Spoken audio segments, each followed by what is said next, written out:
2023년 새해가 시작이 되었습니다.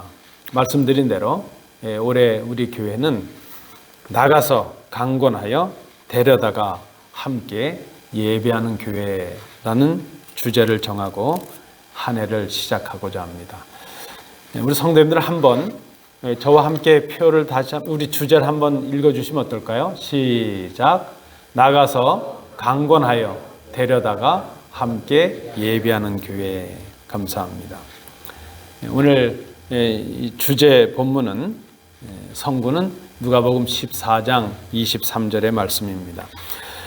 누가복음 14장을 보시면 특별히 16절부터 24절까지의 말씀은 하나의 비유의 말씀을 담고 있습니다. 우리가 제목을 붙인다면 큰 잔치에 대한 비유의 말씀 이렇게 말할 수 있습니다. 구원받은 백성들, 구원받은 하나님의 백성들이 하나님의 나라에서 하나님과 영원토록 기쁨과 즐거움을 누리는 잔치의 모습, 그 모습, 하나님 나라에서 누리는 그 영광의 자리를 잔치라는 그런 우리가 이해하기 좋은 비유로서 이제 비유한 말씀이라 말할 수 있습니다. 2023년을 준비하면서 저는 이 구절, 이 본문의 말씀을 통해서 하나님께서 원하시는 우리 교회의 모습을 이 본문에서 발견을 합니다. 그리고 우리 성도님들과 함께 그렇게 하나님께서 기뻐하시는 교회를 이루고 그런 교회로 회복되기를 꿈꾸는 한 해가 될 수 있기를 소망합니다. 어떤 사람이 큰 잔치를 베풀기로 하고 사람들을 초대하였습니다. 그리고 이제 잔치하는 그날 그 시간이 임박해서 주인은 다시 종을 보내서 그 초대를 받았던 사람들에게 알려줍니다. 잔치의 준비가 다 되었으니 이제 잔치에 참여하십시오. 그런데 미리 초대를 받았던 사람들이 하나같이 핑계를 대면서 참석을 못하겠다 그렇게 말하였습니다. 이러한 종의 보고를 받은 주인은 화가 났습니다. 우리도 이런 경험이 있지 않습니까?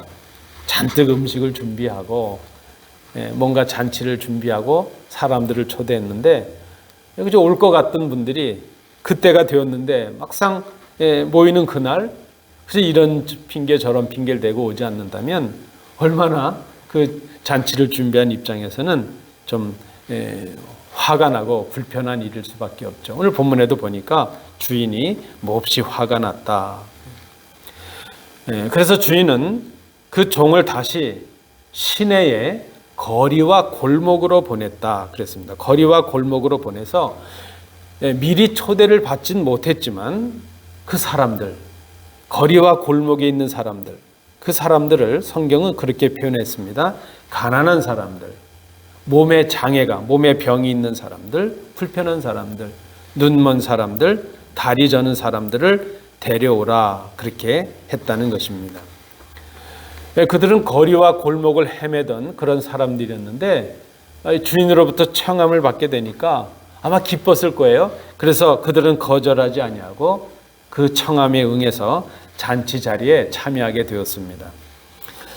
그들을 데려다가 잔치 자리를 채우고 그런데도 종들이 보니까 아직 자리가 남아있는 것을 보았습니다. 그래서 주인에게 말을 했습니다. 주인님, 사람들을 불러다 이렇게 채웠는데 아직 이 빈자리가 있습니다. 그때 주인이 말합니다. 오늘 본문의 말씀이죠. 길과 산 울타리가로 나가서 사람을 강권하여 데려다가 내 집을 채우라. 이 잔치의 자리를 채우라. 그렇게 말씀을 합니다. 오늘 우리가 다루실 본문의 전체 요약의 내용이 그러합니다. 본문을 보면 처음 초대받은 사람들, 어떤 사람들은 농사하는 일 때문에, 장사하는 일 때문에, 혹은 결혼하는 그런 문제 때문에 그런 일을 말하면서 주인의 초청을 거절하고 있는 것을 봅니다. 여러분, 농사의 일, 혹은 장사하는 일, 혼인의 일, 이 일은 참 중요한 일이죠. 그들에게는 중요한 일이죠. 그러니까 그 주인의 잔치 초대에도 응하지 못한 것으로 보여집니다. 그런데 우리가 이 본문을 보면 주인은 그 잔치를 계획하고 임박해서 잔치하는 날 그들을 청한 것이 아닙니다. 미리 전부터 초대에 응할 수 있는 충분한 시간을 그들에게 주었습니다.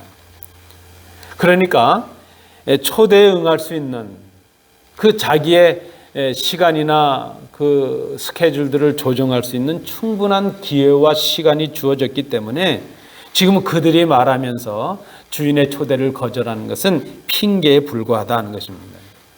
주인이 노했습니다. 특별한 은혜를 입고 택함을 받았지만 하나님의 구원의 초청을 거절하고 정작 메시아로 오신 예수님을 믿지 아니했던 유대인들을 상징적으로 이 본문이 보여주는 것이라 생각을 합니다. 그리고 또 우리가 이 본문을 읽으면서 좀 정직하게 고백을 한다면 이미 구원의 초청을 받고 구원의 맛을 보았지만 참 믿음에 거하지 못하고 구원의 감격을 상실해 가고 있는 이 시대의 교인들을 비유한 말씀이 아닐까 그렇게 생각을 해봅니다. 그들은 하나님의 백성이라고 스스로 말하면서도 정작 이 땅에서 살아가는 그 삶을 목적을 삼아서 그 세상에 취해서 살아가는 사람들입니다. 예배의 감격을 상실하고 참 믿음의 기쁨을 잃어버린 사람들, 그들이 바로 오늘 처음 초대를 받았지만 거절한 사람들이라 생각이 됩니다. 믿음의 모양도 있고 믿음의 연수도 있는데 참 믿음의 기쁨, 그 감격을 누리지 못하는 그런 사람들입니다. 자, 이렇게 되니까 주인은 종들을 보냈습니다. 거리와 골목에 있는 가난한 사람들, 몸 불편한 사람들, 그리고 눈먼 사람들과 다리 저는 사람들, 그 사람들을 데려오라 그렇게 명령을 하십니다. 지금 언급된 이 사람들은 사실은 당시에 죄인으로 정죄를 받은 사람들입니다. 당시에는 몸이 불편해지거나 뭐 경제적인 어려움을 당하거나 혹은 병에 걸리게 되면 죄 때문이다 그렇게 생각을 합니다. 그래서 연약해진 사람들은 죄인으로 정죄를 받고 부정하다고 조롱을 받던 사람들이죠. 그런데 오늘 본문에 보면 시내에 있는 거리와 골목이라 그랬습니다.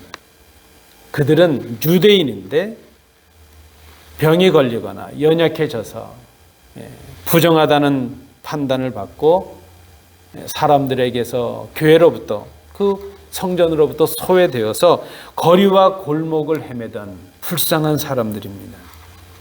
그들은 병들었고 가진 것이 없어서 죄인으로 정죄받고 무시받던 그런 사람들입니다. 지금으로 말하면 지금 우리가 이야기 편하게 말한다면 거지요 불황자들, 홈리스맨들을 말하는 것이 아닐까 생각합니다. 그저 거리와 골목을 헤매면서 목숨을 연명하고 있는 사람이지만 사람의 취급을 받지 못하고 무시받고 살아가는 그들, 바로 그들이 두 번째로 초대를 받았던 사람들이라 생각을 합니다. 그들은 초대를 받진 못했지만 주인의 은혜를 입어서 주인의 잔치 자리에 들어오게 된 바로 그런 사람들입니다. 우리 주님께서도 말씀하시지 않습니까? 마가복음 2장 17절 말씀에 보면 건강한 자에게는 의사가 쓸데없고 병든 자에게라야 쓸데있느니라. 나는 의인을 부르러 온 것이 아니요 죄인을 부르러 왔노라. 그렇게 죄인들, 약한 사람들, 멸시받던 사람들, 주님이 만나주셨던 세리와 죄인 같은 그런 사람들, 그들이 은혜를 입고 주인의 잔치 자리에 참여하게 되었습니다. 그것이 잔치 자리였습니다. 주인이 베푼 잔치 자리였다. 그런데 종들이 말합니다. 주인님, 명하신 대로 다 했는데 아직도 자리가 있습니다.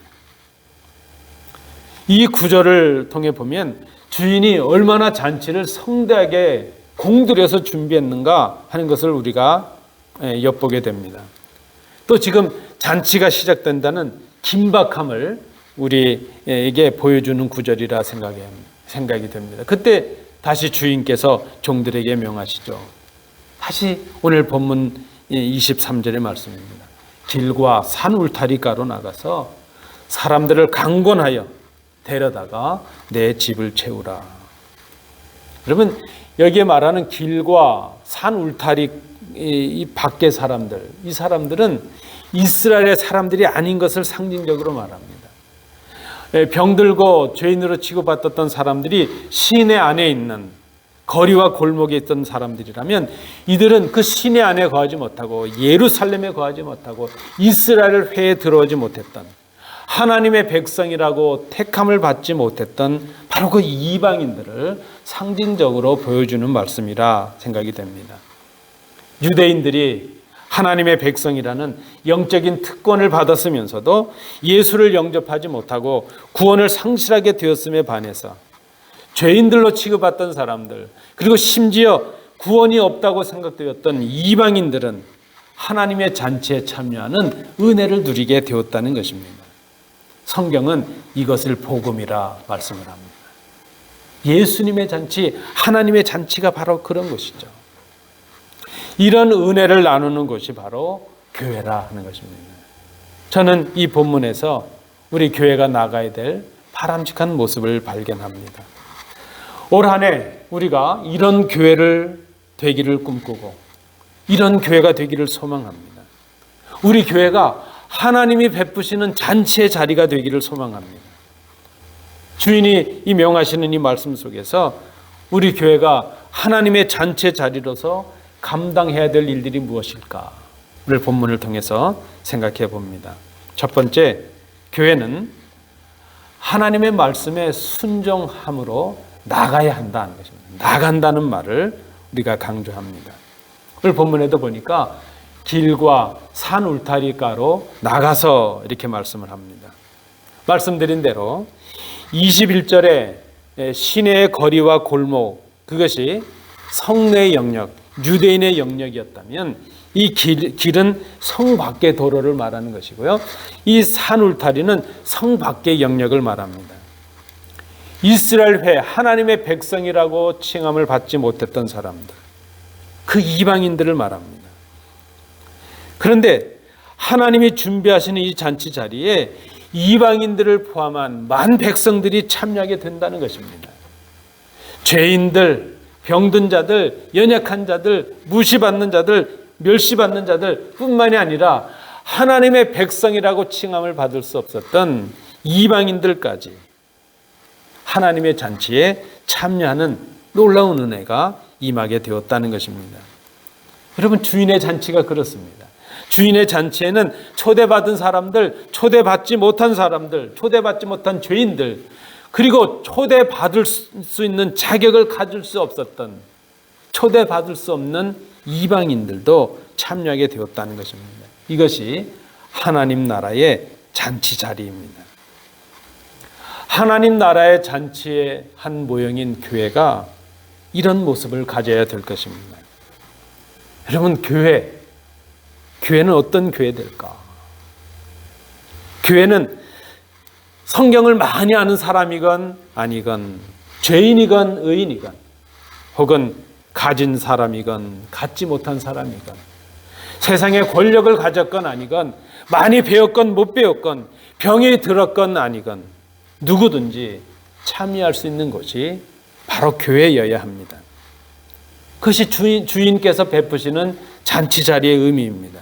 그것이 주인의 뜻입니다. 교회는 빈부를 넘어설 수 있어야 되고요, 종족과 인종을 넘어설 수 있어야 됩니다. 인간들이 우리가 갖는 판단과 편견을 넘어서는 것이 교회가 되어야 합니다. 그런 초대가 하나님의 잔치 자리, 교회에 있을 수 있어야 됩니다. 누구누구는 오면 안 되고 어떤 사람들은 오면 안 되고, 여러분, 그런 교회가 있으면 되겠습니까? 한때 한국의 유명한 어떤 교회는요, 스스로 자랑들 해요. 강남에 사는 사람들 위주로 어느 정도의 학식을 가진 사람들이 모이는 교회라고. 아니, 그러면 강남에 살지도 않고 혹은 많이 배우지도 못했고 그렇게 권력도 갖지 못했으면 교회도 나가지 못할까요? 교회는 그런 곳이어서는 안 된다는 것입니다. 누구든지 예수를 구주로 고백하는 사람이라면 누구든지 주인의 잔치의 자리에 참여할 수 있는 곳, 그것이 하나님의 나라요. 그것이 하나님의 나라를 보여주고 있는 교회여야 한다는 것입니다. 믿다가 낙심한 분이건, 믿다가 세상에 취해서 나간 분이건, 세상에서 죄인이라 칭함을 받는 사람이건, 우리가 스스로 생각해도 누구누구는 결탄코 교회에 올 수 없는 사람이라고 정죄하고 판단하는 그런 사람이라 할지라도 누구든지 지금 그가 예수를 구주로 고백하는 사람이에요. 예수님이 나를 위해 십자가에 죽으셨다는 것을 고백하는 사람이라면 주인의 잔치의 자리에 참여할 수 있다는 것입니다. 누구나 교회에 참여할 수 있고 함께 예배할 수 있습니다. 이 의미가 오늘 본문에서 말하는 나가서라는 이 단어에 포함이 됩니다. 여러분, 우리가 언제까지 나만 행복하고 나만 예수 믿고 나만 구원받고 우리가 언제까지 나라는 울타리에 갇혀 있어야 되겠습니까? 우리가 언제까지 내 식구, 내 가정, 내 교회 여기에만 갇혀 있어야 되겠습니까? 이젠 좀 우리가 넘어설 때가 되었습니다. 나만의 신앙, 나만의 행복, 나만의 구원을 넘을 수 있어야 됩니다. 나의 지경을 넘어야 됩니다. 나의 편견과 나의 판단을 넘어서야 됩니다. 내가 가진 문화와 언어와 인종을 넘어설 수 있어야 됩니다. 주인의 잔치에 함께 참여하여 주인의 상에서 함께 기뻐하고 함께 즐거워하는 것, 그것이 교회여야 합니다. 우리 장로님 부족한 저를 위해서 기도해 주실 때마다 또 격려해 주실 때마다 늘 그러세요. 참 마음에 와닿는 표현이에요. 행복한 목사가 되라. 행복한 목회하라. 행복한 가정 이루라. 여러분, 목사만 행복하면 되겠어요? 같이 행복해 주셔야죠. 우리가 함께 올 한 해 우리의 이 모든 연약함, 우리의 한계, 우리의 편견을 넘어서서 주인의 잔치에 참여함으로 함께 기뻐하고 함께 즐거워하는 그런 교회를 사모하고 이룰 수 있기를 원합니다. 올해 우리가 꿈꾸는 교회의 모습입니다. 두 번째, 오늘 본문에서 발견하는 우리가 꿈꾸면서 우리 교회를 위해서 감당해야 될 일 두 번째는, 교회는 데려오기 위해서 강권해야 한다는 것입니다. 강권하라 하는 말입니다. 이 강권하라 하는 이 말을 원어적인 의미로 해석을 해보니까 끝까지 인내하고 친절하게 설득을 해서 그런 의미가 있습니다. 그런데 우리 공동 번역이나 새 번역 성경은 이 부분을 해석하면서 억지로라도 이렇게 번역을 했습니다. 여러분, 이 말은 우리가 오해가 없어야 되겠습니다. 막 물리적인 힘을 동원해서 억압하고 말이죠, 강제로 끌고 오라, 그런 의미가 아니라는 것입니다. 제가 한국에 있을 때 보니까 요즘은 뭐 잘 안 하는데 총동원 주일 이런 게 있었어요. 그래서 그 1인당 몇 분씩 이렇게 전도를 강제적으로 하게 하니까 한 분이 군인이셨는데 자기 수하에 있는 부하들을 강제적으로 끌고 오신 거예요. 줄 맞춰서 탁 데리고 오셨어요. 뭐 그것도 전도긴 한데 아마 그 계급으로 누르신 것 같아요. 그 부하들을, 그냥 장병들을 한꺼번에 다 끌고 오는 그런 모습을 봤는데, 여기서 말하는 이것은 뭐 힘을 가지고 뭐 강제적으로 그렇게 하라는 의미가 아닙니다. 억지로라도 하는 이 말에 무엇이 담겨져 있을까요? 거절을 할지라도 하는 것입니다. 원하지 않더라도, 아직 잘 몰라서, 주인의 잔치가 어떤 곳인지 잘 몰라서 깨닫지 못할지라도, 아직 믿음이 없어서 세상이 재밌다고, 세상의 일들이 아직 많다고 좀 그렇게 할지라도, 초청을 받은 그분들이 혹 거절하고 사양하더라도 인내를 가지고 친절하게 끝까지 그들을 데려올 때까지 그렇게 설득하고 강권해서 결국은 초청을 받아들이게 하라, 그 의미가 담겨져 있습니다. 잔치를 베푸시는 주인은 하나님이십니다. 주인의 명을 받아서 사람들을 부르러 강권하러 가야 될 사람들은 이 시대의 성도, 이 시대의 교회인 바로 우리들입니다. 강건해야 될 이유가 있는데 데려오기 위함입니다. 강건해서 함께 세상에서 재미 보자 그런 거 아닙니다. 우리가 그들을 설득하고 강건하는 이유는 주인의 잔치 자리로 그들을 데려오기 위함입니다. 데려와서 하나님의 집, 주인의 집을 채우기 위함입니다. 하나님이 준비하신 이 잔치 자리에 참여하게 하기 위함입니다. 세상에서 죄로 인해 죽어버릴 그 죽음을 걷고 있는 그 인생들을 구원하셔서 하나님께 예배하고 하나님 주시는 기쁨과 평안을 맛보게 하시기 위해서 하나님께서 우리로 하여금 강권해서 그들을 데려오라 그렇게 말합니다. 주중에 제가 좀 짬을 내서 한국의 한 TV 방송을 보았습니다. 아마 기독교계 방송이었던 것 같아요. 시골에서 목회하는 목사님들을 여러분 소개하는 그런 내용이었습니다. 아마 목사님들의 전원일기인가 뭐 그런 제목이었던 것 같아요. 한 목사님이 이제 젊은 목사님이신데 병원에 신방을 가서 한 할머니를 만나는 장면입니다. 목사님께서 할머니에게 할머니 예수 믿으시죠? 이렇게 질문하는데 아니요. 나는 평생 산을 믿었고 산신령을 믿었지 예수는 안 믿어요. 그렇게 말합니다. 그와 대화를 나누던 그 목사님의 젊은 목사님의 눈시울이 이내 붉어집니다. 목사님이 다급한 마음을 가지고 그 사모님과 함께 할머니가 나를 기억 못하시네. 나를 기억 못하시네. 핸드폰에 찍힌 사진을 할머니에게 보여줍니다. 교회에서 함께 찍은 사진이에요. 그런데 할머니는 그 사진을 보더니 내 사진을 언제 찍었어요? 왜 여기 있어요? 그러는 거예요. 기억을 못합니다. 그래서 다시 목사님이 얘기를 해줘요. 할머니가 교회를 잘 다니셨고 내가 이 교회 와서 처음으로 세례를 베푼 분이 바로 할머니셨어요. 할머니가 저와 성경 공부하고 예수 잘 믿으시겠다고 결단하고 세례를 받으셨다고요. 그런데 그렇게 목사님이 말하는데 할머니는 그걸 기억을 하지 못합니다. 아니 목사님이 누군지도 기억을 못해요. 그 할머니가 지금 치매 환자가 되었기 때문이에요. 치매의 병을 앓고 있기 때문이에요.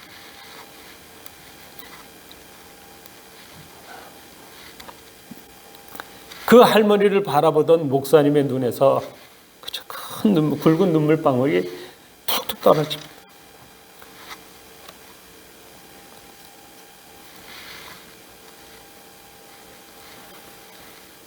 그리고 그 목사님이 눈물로 기도해요. 하나님, 이 할머니가 정신이 온전할 때 믿음을 고백하고 세례를 받았는데 하나님 그때 그 순간을 꼭 기억해 주세요. 이 할머니를 불쌍히 여기시고 그를 구원해 주십시오. 저와 이 할머니 함께 천국 가게 해주세요. 이 다음에 제가 하나님 앞에 가서 하나님께서 저에게 아무개 목사야 뭐하다 왔냐 이렇게 물으시면 이 할머니 양육하고 이 할머니 돌보아서 하나님 앞에 데리고 왔다고 말할 수 있도록 이 할머니를 불쌍히 여기시고 구원해 주세요. 그 목사님이 눈물로 기도합니다.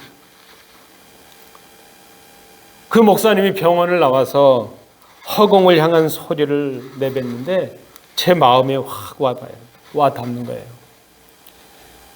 아무도 찾지 않는 이 시골 땅, 그저 이제 노인들이 돌아가면 사라지고 없을 그나마 동네고 뭐고 교인도 다 사라지고 말 그런 교회, 유배지라고 불리는 이 땅, 우리가 이 땅으로 향한 이유는 아직도 이 땅에 하나님께서 찾으시는 한 영혼이 있기 때문입니다. 시골에서 한 영혼은 참 귀하거든요. 여러분, 저는 이 목사님의 이 화면을 보면서 제가 참 부끄러웠어요.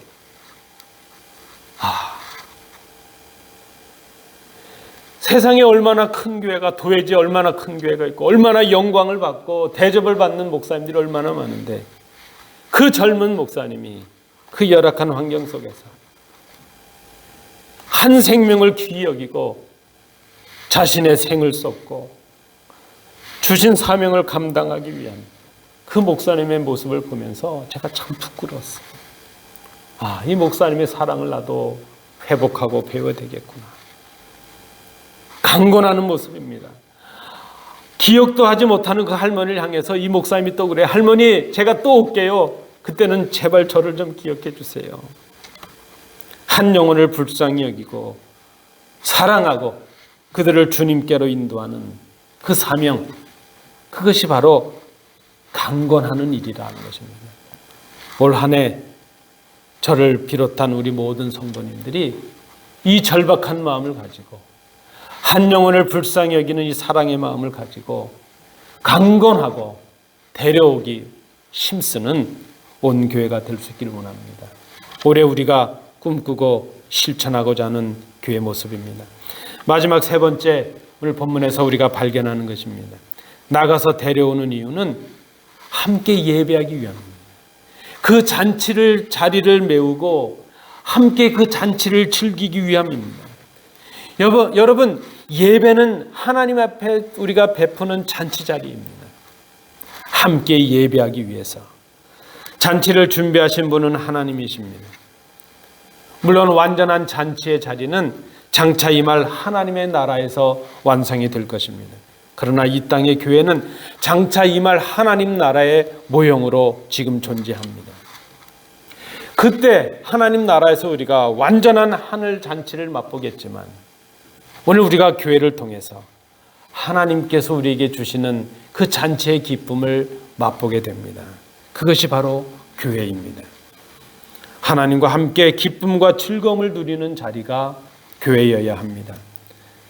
하나님께서 애굽에서 종살이하던 이스라엘 백성들을 건져내십니다. 그들을 바로의 앞주에서 건져내시고 홍해를 건너게 하시고 광야를 지나게 하십니다.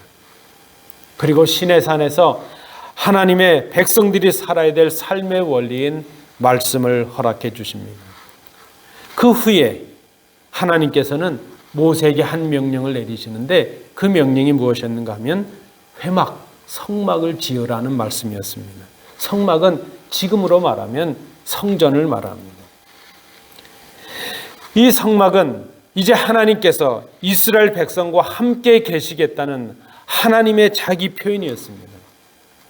이스라엘 백성의 12지파 그 가운데 성막을 세움으로 이제 이스라엘 백성들은 그 성막을 중심으로 하나님의 임재를 경험하게 되었습니다.